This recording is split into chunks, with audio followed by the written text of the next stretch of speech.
Ce nom seul fait vibrer des millions de fans à travers le monde. Entre comics, films, séries et un univers étendu qui ne cesse de grandir, Marvel a su se réinventer sans jamais perdre son essence. En tout cas jusqu'à récemment. Et cette vidéo est là pour nous plonger dans l'époque nostalgique où tous se réunissaient devant ces programmes. L'époque où on se rendait dans les salles obscures pour voir nos héros préférés classiques, tels que Iron Man, Captain America ou Spider-Man se friter contre des grosses limaces Shitori. Mais on se rend compte très vite, en feuilletant les récits illustrés de la grande écurie Marvel, que certains de nos personnages préférés n'ont jamais existé en dehors de ces films. En effet, le MCU, ce n'est pas que de l'adaptation, puisqu'il est aussi à l'origine de toute une ribambelle de personnages originaux, parfois oubliés ou même inconnus des comics. Je pourrais bien sûr vous parler de la grande famille d'Hawkeye inventée de A à Z, de Andrew Wilson aka le coach blasé de Spider-Man, du mystérieux peuple de Talos, ou même de William Ginter Riva. Oui, ce mec qui apparaît brièvement dans Iron Man 1 et qui aide Mysterio avec sa technologie dans Spider-Man Far From Home. Tony Stark was able to build this in a cave! Non, on s'attaque à un classement des personnages inventés par le MCU pour le MCU. Parfois par arrangement scénaristique, parfois par nécessité narrative, souvent culte et que le public connaît ou devrait connaître. Bien sûr, on ne restera pas à la surface de l'iceberg et on ira titiller les connaissances les plus fidèles des fans. Cette vidéo, c'est aussi un test de rappel pour les plus passionnés. Alors attachez vos ceintures et rattrapez votre retard sur les programmes loupés parce qu'une alerte spoiler est de guise. Prêt? Alors qu'est-ce qu'on attend? Numéro 18, Morgan Stark. Commençons par la petite dernière de la famille Stark. Morgan, la fille de Tony Stark, auteur de la réplique « Je t'aime plus que 3 fois 1000 » qui a traumatisé toute une génération. Il y a bien un Morgan Stark dans les comics, mais celui-ci n'a rien à voir avec le personnage tel qu'on a pu le voir à l'écran, puisque c'est un cousin éloigné de Tony. Ici, on sent déjà que cette mini Iron Man à en devenir pourrait nous faire fondre dans les prochaines années. Pas de comics pour cette version-là, juste un concentré de cuteness sauce MCU. Numéro 17, Louis, le sidekick dérangé de Scott Lang. Louis est la définition même du pote qui raconte mal les histoires, mais qu'on adore pour ça. Son talent pour les anecdotes à rallonge a fait de lui un personnage incontournable et pourtant totalement absent des comics. Un bon point pour Marvel qui voulait injecter un peu plus de fun dans les films Ant-Man.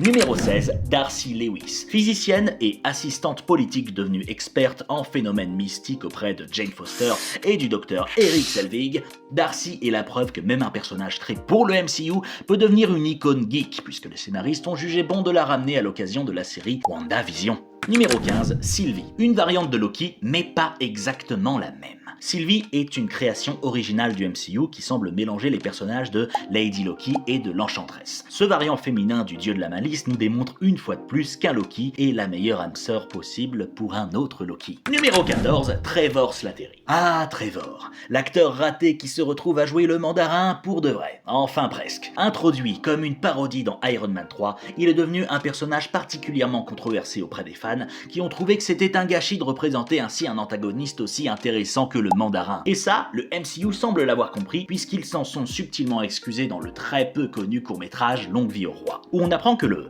vrai mandarin n'est pas satisfait de tous les agissements de Trevor, avant de faire revenir celui-ci dans Shang-Chi pour officialiser l'existence du grand méchant. Numéro 13, Phil Coulson. Apparu dans le premier Iron Man, Phil Coulson est une invention du MCU devenue légendaire. Dorénavant impossible d'imaginer le Shield sans lui, même si son origine n'existe pas dans les comics comme personnage principal, il n'y a été ajouté qu'après sa création exprès pour l'univers cinématographique. Numéro 12, Katy Shen. L'amie fidèle et fun de Shang-Chi, Katy Shen est la meilleure amie inutile qu'on aimerait tous avoir sous la main si on est attaqué par Razorfist dans un bus à New York. Interprété par Awkwafina, ce personnage 100% MCU n'a pas encore eu droit à son apparition sur des pages. Numéro 11, Xu Xiaoling. Encore une fois un personnage issu du même film, la sœur badass de Shang-Chi qui semble être une sorte de fusion entre Zhang Baoyu et Sister Hammer, comme Marvel le fait souvent pour adapter 2 personnages pour le prix d'un. Numéro 10, Dreykov. Alors mon cerveau a bugué aussi quand j'ai découvert que le grand cerveau maléfique à la tête de la Chambre Rouge n'avait jamais existé. En effet, les comics ont vu passer une multitude d'identités derrière le bureau principal de cette organisation, tels que Ivan Petrovich, Madame B, Bucky Barnes ou encore Black Widow elle-même. Mais étrangement, le MCU a décidé de nous leurrer avec un grand patron totalement conçu pour l'occasion. Numéro 9, The Other. Bon, j'imagine que personne ne se rappelle du conseiller de Thanos qui lui servait d'intermédiaire pour communiquer avec Loki dans Avenger premier du nom. Je vais pas vous mentir, c'est pas bien grave, puisque ce mec tout dégueulasse avec une muselière et un pouce en plus à chaque main n'a pas fait très long feu après avoir essayé de contrarier Ronan. Numéro 8, Ray Nadim. Alors celui-ci aussi, je doute que vous le connaissiez, même si vous êtes un adepte du MCU, puisqu'il est apparu dans un programme qui n'était pas canon à l'époque de sa sortie. Agent du FBI corrompu, mais attachant, Ray Nadim est un personnage phare de la 3e saison de Daredevil. Étonnant d'apprendre qu'il en est aussi une création originale quand on connaît l'importance de son rôle dans la chute du Caïd. Numéro 7, Erik Selvig. Après Darcy Lewis, c'est le tour de son collègue et mentor, le docteur Erik Selvig. Spécialiste en théologie apparu dans de nombreuses aventures de Thor à l'écran et également une des premières victimes du sceptre de Loki dans Avengers. Numéro 6, Michelle Jones.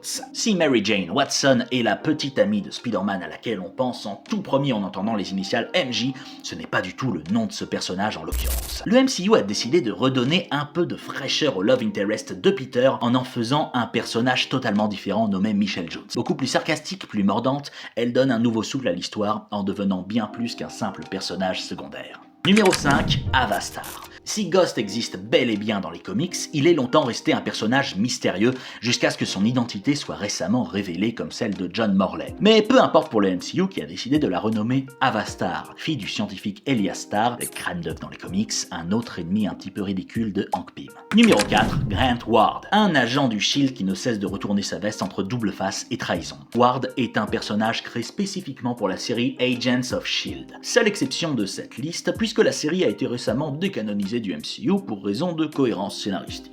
Numéro 3, Nick Fury. Alors je te vois venir avec ton commentaire jeune geek, et oui, je sais, Nick Fury existait dans les comics bien avant avoir Spawn dans la scène post-générique du premier Iron Man. Mais avant les films, Nick Fury, c'était ça. L'histoire de dingue, c'est que Samuel L. Jackson avait tellement de charisme dans ce rôle que Marvel Comics, pour conserver sa prestance et adapter la lecture à ceux qui suivaient aussi les films, ont décidé de créer un fils exprès à Nick Fury dans l'univers des comics, avec le même nom, le même style, le même boulot, mais pas la même tête. Ainsi, dans les comics, on se retrouve avec un Nick Fury Jr. avec la tête de Samuel L. Jackson sur Terre et son fils Nick Fury Sr. dans l'espace à bord d'un vaisseau du SHIELD à faire régner une paix cosmique à travers la galaxie. C'est d'ailleurs ce qui a inspiré la collaboration entre Nick Fury et les Skrulls qu'on peut voir dans The Marvels ou encore Secret Invasion. Numéro 2, Hope Van Dyne. Alors là, mesdames et messieurs, si on s'y attendait, la guêpe principale du Marvel Cinematic Universe n'existe pas dans les comics. Du moins pas sous cette forme, puisque dans les ouvrages originels de Stan Lee, c'est sa mère, Janet Pym, qui a été longtemps l'hôte du costume. Hope a cependant eu un homologue semblable, créé un peu après son apparition à l'écran, mais celle-ci porte le nom de Nadia Van Dyne.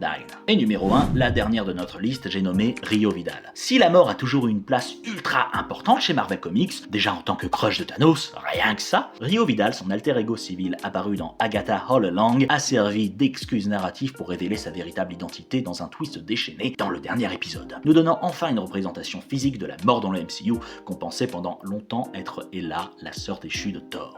Et voilà, la vidéo touche à sa fin. Maintenant, vous savez tout sur ces personnages que le MCU a inventés pour enrichir son univers. Des héros, des méchants, des sidekicks et même des figures mystiques qui n'existaient pas dans les comics. Alors dites-moi, quel personnage vous a le plus surpris? Et si vous pouviez créer ou adapter votre propre perso pour le MCU, qui serait-ce? N'oubliez pas de liker, de vous abonner, de partager cette vidéo avec le voisin geek qui vit en dessous de chez vous et d'activer la petite cloche parce que les prochaines vidéos vous donneront de la matière pour vous la péter en soirée. Et comme un homme très sage l'a dit, vous mourrez moins con, mais bon, vous mourrez quand même.